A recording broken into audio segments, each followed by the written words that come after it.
I don't really know. I mean, as an awake person, when you can't reach out to people, I mean, what are you supposed to do, and how are we supposed to keep our hopes up? I mean, it's so depressing when you think of it. Yeah, it is, because the conditioning on most people, when you see them and they can't look you in the eye or they think you're crazy, it's because the condition has taken perfectly on them. And you're looking at conditioned robots, really, and they'll turn on you too. At the right time, they'll turn on you. But that's perfect conditioning. The ones who are awake generally have always been awake, or they've known something was wrong, and they can't be conditioned quite the same way. But you're in amongst most people where the conditioning has worked perfectly, and that's the problem. I've always said the elite have a symbiosis amongst the masses of people, the general mass of people, because the masses always look towards government to solve problems, even if it's a fake problem put out by the government. We immediately run to help us, save us, you know. This is all wrong. There's only very few people in between, in the middle, who don't want to be stinking rich and rule everyone else's lives for them, and they don't want to belong to the general mob that just goes and watches all the porn on the internet all day long, or ball games or whatever. So it's a small group really who don't belong into either camp. That's a problem, because as I say, the masses have a symbiotic relationship with the elite, and eventually when they get all their agendas through, the elite will turn around and say, we couldn't have done it without you, to the masses. Yeah, and that's such a... I think it's disgusting. There's no other word for it. It's just utterly disgusting. Yeah? It is, and it's very depressing until you realise that you might be surprised how many of those in between who are not brainwashed or conditioned and who don't seek personal power can still have a voice and start changing things around. And that's the only hope that we have, is to postpone it at least long enough. They'll either wither away, or they'll come out with an even heavier hand. But that's when even the masses start to see it and they know something's wrong, when the heavy hand of the monster comes upon them.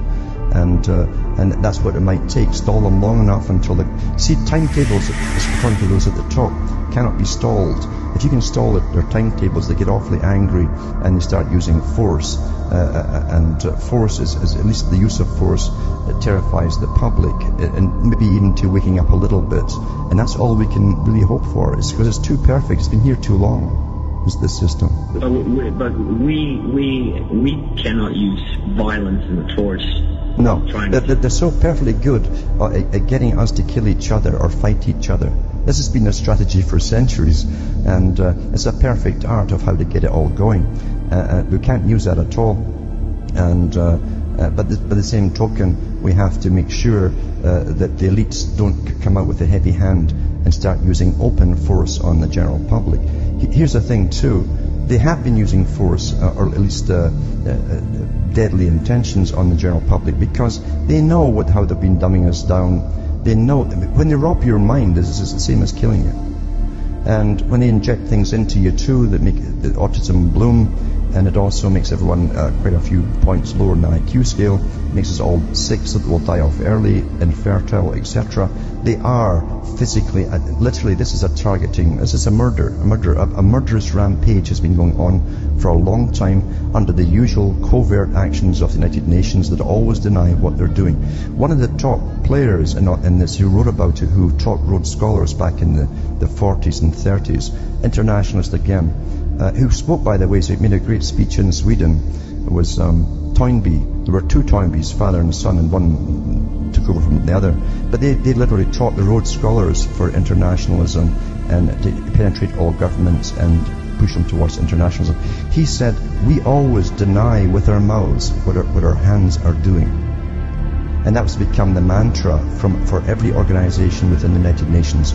We always deny with our mouths what our hands are doing.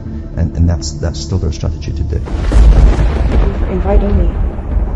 I am thrilled and honored to be here at the United Nations.